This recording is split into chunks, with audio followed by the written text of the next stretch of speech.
Et ça y est, je suis bien arrivé à Florence. Je reviens d'avoir déposé mes affaires à l'auberge de jeunesse, qui est vraiment paumée. Enfin, j'ai pas d'autres termes. En fait, c'est pas trop mal desservi en transport. Mais par contre, une fois que vous êtes à l'entrée de l'auberge, il faut marcher, je crois, pas loin de 10 minutes sur un petit chemin. Donc vraiment, l'auberge, elle est planquée. Par contre, elle est super sympa. J'ai pas fait le tour, j'ai juste déposé les affaires pas importantes pour me débarrasser un petit peu et être plus mobile quand je vais bouger dans la ville de Florence cet après-midi. Et bah voilà, donc, du coup je vais aller visiter et voir ce que je peux commencer à faire à Florence. Peut-être même commencer par manger en fait, hein, parce qu'il est quasiment 11h30, bientôt midi. Je pense que j'arriverai dans le centre-ville vers midi. Et voilà.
Petit point d'étape au début de ce deuxième jour, du coup, en fait, j'ai passé ma première nuit à l'auberge.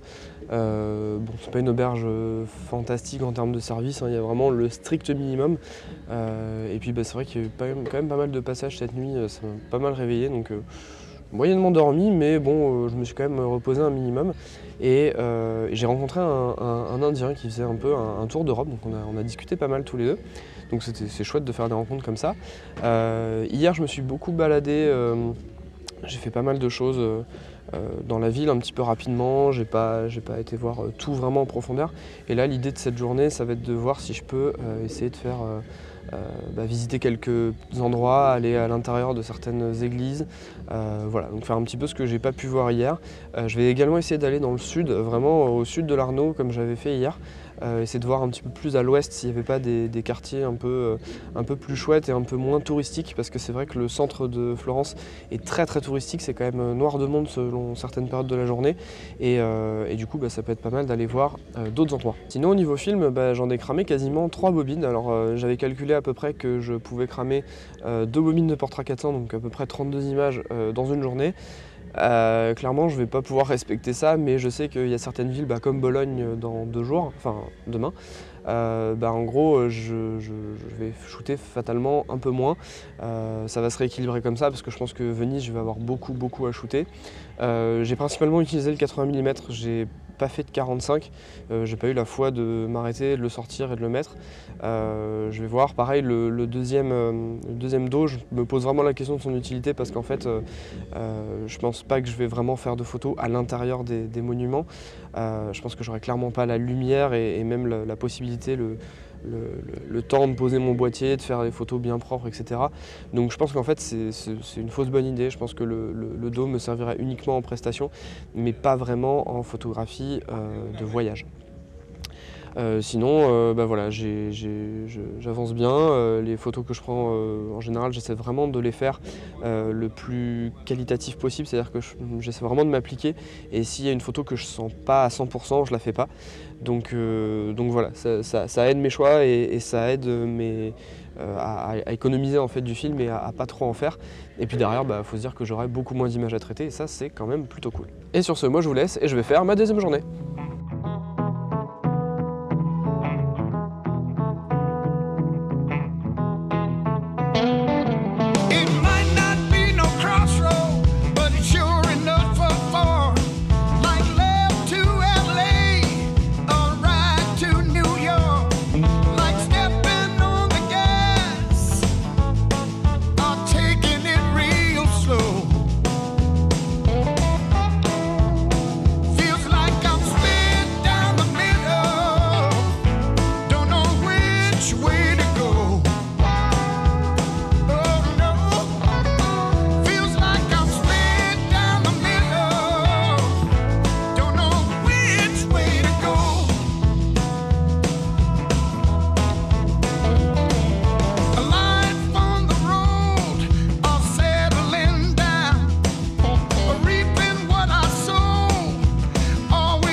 Fin de cette deuxième journée, enfin pas tout à fait parce qu'il faut que j'aille trouver quelque chose à manger. Je suis au niveau d'une église dont j'ai complètement oublié le nom au moment où je tourne cette vidéo, je vous la mettrai en insert, qui donne une vue imprenable sur en fait, la ville de Florence dans sa globalité, avec le Duomo et le Palazzo Vecchio, ce genre d'endroit bien sympathique avec des enfants qui crient derrière, c'est chouette. Tout ça pour dire que du coup cette journée a été assez riche également. J'ai fait un tour du côté du Uffizi, donc qui est une des galeries d'art les plus importantes à Florence, avec des œuvres majeures, comme la naissance de la Vénus j'allais dire la Vénus de Milo, mais la Vénus. Voilà, et sinon je me suis pas mal baladé dans le sud, au sud de l'Arno, donc qui est le cours d'eau qui traverse Florence, et avec des quartiers bien plus typiques que le centre de la ville, effectivement. Ce que je disais en début de journée, en fait, c'est ça qui m'intéressait plus, parce que c'est vrai que c'est assez blindé, le centre est assez blindé. Et puis, petite déception que j'ai appris dans la journée, en fait, je m'étais dit que j'irais voir le Duomo demain à 8h30, et en fait on est obligé de réserver sur internet, et du coup quand je suis allé voir si je pouvais réserver tout à l'heure, il n'y avait plus de place avant mardi midi, donc dans 1 jour et demi. Donc du coup je ferai pas le Duomo, je vais essayer de voir si je peux pas faire le Palazzo Vecchio quand même, parce que c'est un monument que j'aime beaucoup et j'aimerais beaucoup visiter. Donc il y a les places qui sont ouvertes à partir de 9h, donc on va essayer de voir si à 9h on peut pas aller y faire un tour, et puis après j'enchaînerai peut-être avec la visite de la cathédrale, mais j'ai peur d'avoir un peu de monde, donc au pire je ferai la queue. De toute façon j'ai quasiment plus que ça à faire à Florence, parce que j'en ai fait pas mal le tour. Voilà, avant d'aller prendre mon train à 13h et quelques, pour me rendre à Bologne. Et du coup là je viens de me faire un super coucher de soleil, c'était vraiment génial, avec une vue assez sublime sur la ville, et puis derrière en fait la grosse église qui est pareil très jolie dans un cadre vachement sympa avec énormément de végétation, on surplombe vraiment la ville, c'est plutôt chouette. Baby, you rock my world. Baby, you rock my world. En cette dernière journée à Florence, je me suis donc dirigé vers le Palazzo Vecchio, et ça m'a permis de traverser une bonne partie de la ville alors que il était tôt le matin et qu'il y avait beaucoup moins de touristes. Ça m'a permis de voir vraiment certains monuments comme je les avais pas vus les 2 premiers jours, et ça m'a aussi permis de me rendre compte qu'il y avait déjà la queue peut-être 1 heure ou 1h30 avant l'ouverture des portes du Duomo. Donc je me suis dit que j'avais raison d'aller vers le Palazzo Vecchio. J'ai un petit peu attendu au Palazzo Vecchio, mais finalement pas tant que ça, et j'ai surtout profité d'être là-bas pour déposer un maximum d'affaires au vestiaire, puisque je vous rappelle que j'avais toutes mes affaires sur moi, et j'en ai profité pour faire une visite légère avec simplement mes effets personnels les plus importants et mon appareil Olympus AF1. La visite en elle-même du Palazzo Vecchio est tout simplement impressionnante, il y a des ornements partout dans les salles, c'est des plafonds qui sont magnifiques, des fresques et des peintures qui sont vraiment hyper impressionnantes, donc je vous conseille ne serait-ce que pour ça d'aller visiter le Palazzo Vecchio, et en même temps de profiter d'être sur place pour faire la montée qui vous offrira une vue imprenable sur la ville de Florence.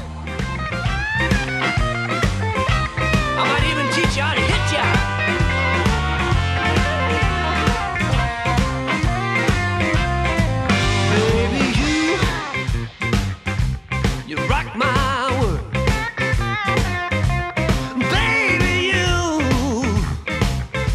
You rock my world.